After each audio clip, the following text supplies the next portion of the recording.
del gobierno y ya se encuentra con nosotros César Litvin, tributarista. César, Cristina lo saluda, también está conmigo Gustavo Bazán. Buenas tardes. Hola, buenas tardes, Cristina y Gustavo, un gusto saludarlos.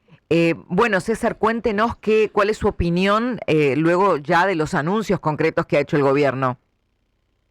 Los anuncios son importantes, son buenos, en el sentido de que deja de pedir información muy relevante a contribuyentes que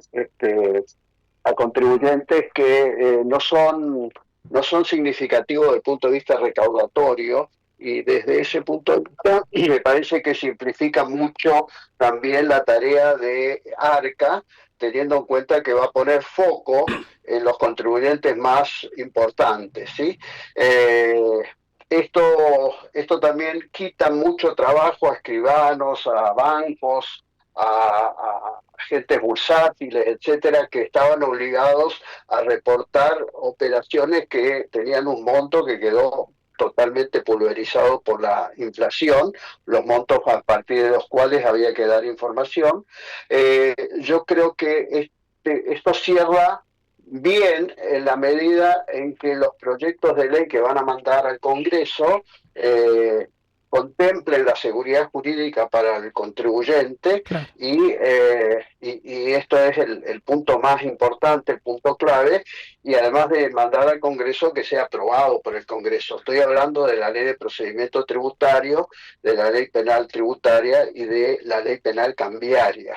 ¿Por qué? Porque muchos de los dólares fueron comprados donde había posibilidad de comprarlo, que era en el mercado informal. Ahora, entonces, digo, necesito, Gustavo, la Ley Penal Cambiaria que elimine esa infracción, esa sanción, para los casos que han comprado. Está clarísimo. Ahora, Litvin, hay un punto de los regímenes de información de los que mencionó el titular de ARCA, que es referido a transferencias y acreditaciones bancarias, que antes el banco debía informarlo si superaba el $1.000.000 y ahora si supera 50 millones de pesos para personas físicas. La pregunta concreta es esta. Si una persona va a su banco con una valija con 50 millones de pesos o su equivalente en dólares, es decir, $41.000 más o menos al tipo de cambio de hoy, ¿el banco los recibe sin hacer preguntas? Yo creo que sí, habría que ver la letra chica, esto es el anuncio, y yo creo que sí, lo que no va a hacer el banco es informar esa transferencia o esa acreditación, por un monto inferior. Por eso. Es decir, insisto con esto, la idea es apuntar a los contribuyentes más relevantes. Hizo una mención de 1.000 quid, cuánto representa, no, pero justamente porque el 50%. ¿sí? Está bien. Sí. No, que en la figura de sacar los dólares del colchón, yo me imagino no solamente ir a un concesionario de auto a pagar el auto o a la escribanía a pagar una casa, sino meterlos en el sistema y a partir de ahí hacer lo que quiera. Entonces, esa es mi pregunta puntual, porque me interesa saber si voy con el efectivo a la ventanilla y como no supera los 50 millones de pesos, me lo acreditan y chau picho. Sí, yo creo que sí, condicionado a ver la letra chica que puede ser un poco más profunda o más intensa que lo que dice el anuncio, ¿no? Pero yo creo que sí, esa es mi interpretación hasta el momento. Ahora, es un monto, es como si fuera un blanqueo para el pequeño ahorrista. Estamos ante un blanqueo para el pequeño ahorrista, porque no estamos hablando de montos muy importantes en el sentido de, eventualmente, no estamos hablando más de $50.000. No, yo no sé si, yo no le daría la connotación o la naturaleza de un blanqueo. Simplemente es como decir, dejar de apuntar a los pequeños contribuyentes que por distintos motivos que fueron explicados con la crisis que ha habido en Argentina en las últimas décadas, trató de cubrir su patrimonio y bueno, eso justifica de que estos pequeños contribuyentes no van a ser observados, no van a ser mirados por el organismo fiscal.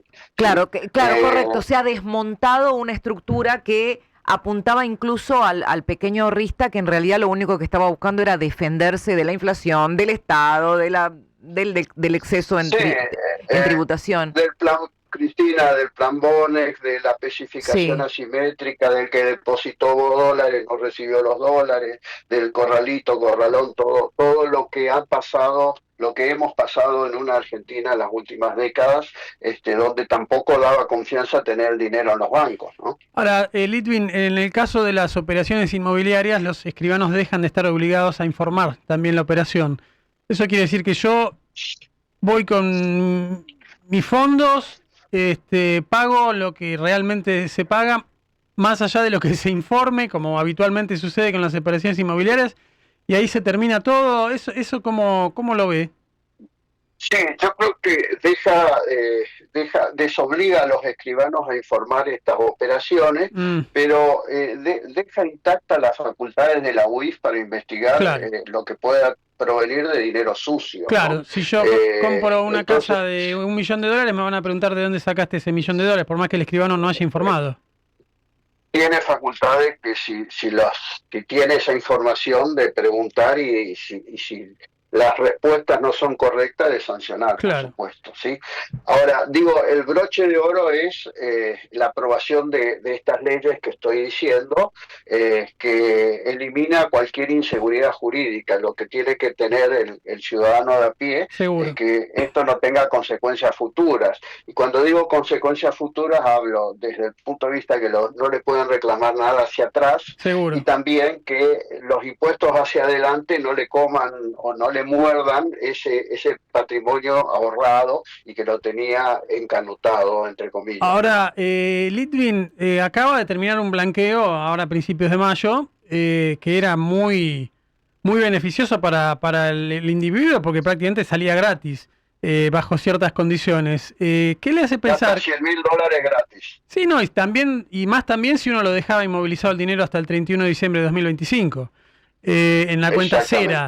La pregunta es, ¿qué le hace pensar que esta vez va a haber como un nuevo impulso a exteriorizar el dinero si ya se acaba de terminar un blanqueo que era, como decíamos recién, muy atractivo y beneficioso para el contribuyente? Yo creo que ahora el valor agregado es eliminar todo, lo voy a decir científicamente, después lo voy a traducir, el panoptismo fiscal que existía sobre la intimidad económica del contribuyente. Sí, el Estado, qué bien que cada movimiento que podía hacer, ¿sí?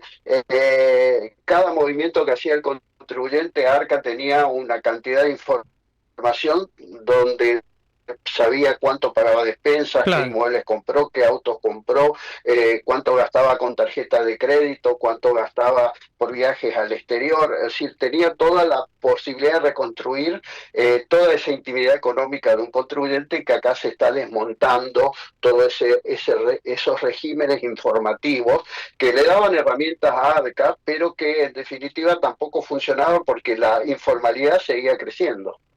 Claro, pero además le voy a hacer una pregunta más general. ¿En qué países existe este tipo de control de la propiedad y del movimiento de la propiedad? No, hoy los estados modernos lo que hacen es dar libertades a los ciudadanos para que puedan elegir qué hacer libremente con su patrimonio sin tantos controles. Por supuesto que hay menos informalidad en esos países, ¿sí? Y no ha habido esas crisis económicas que hemos tenido nosotros, pero la tendencia es a no molestar al ciudadano. La tendencia en el mundo es no seguir tanto los movimientos de los ciudadanos, salvo que sean ciudadanos sospechados de lavado de dinero. Pero por eso a eso voy. ¿En qué categoría de países nos ponía este sistema tributario persecutorio que usted definió como panopticón? Y yo no sé si se refiere al concepto griego de verlo todo o a la construcción de prisiones, porque hay una prisión llamada panopticón, ¿no? Sí. Que es una circular con celdas que se ve todo desde una torre. Sí.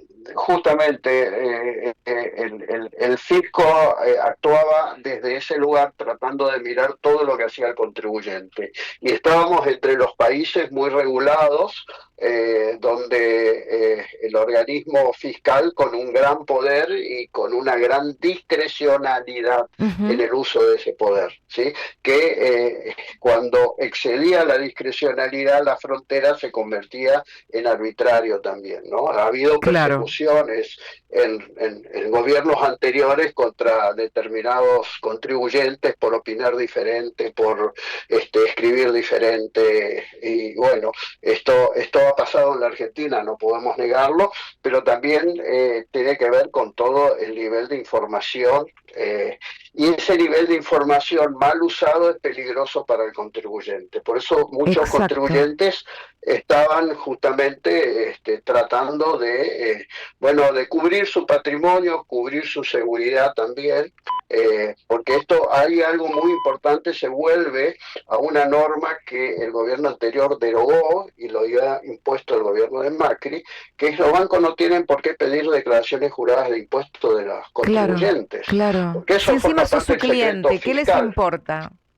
No, no, pero no solamente que les importa, es un acto de muchísimo temor de la inseguridad, porque el patrimonio que declaro en las declaraciones juradas, ¿sí? Sí, Es la intimidad de una persona que cuando lo entrego al fisco tengo una protección de secreto fiscal, pero total. cuando lo entrego a un empleado de banco, yo no sé qué hace ese empleado de banco con la Claro. información de, Ni hablar. de todos los contribuyentes. Entonces, el gobierno anterior derogó esa norma y ahora aplaudo de pie que vuelvan a impedir que los bancos soliciten información de declaraciones juradas donde está todo el patrimonio de un contribuyente.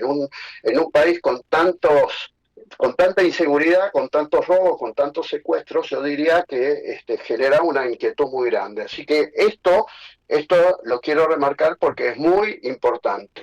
Gracias, César Litvin, un gusto tenerlo con nosotros. Adiós, buena jornada. Amigos, simplemente esto,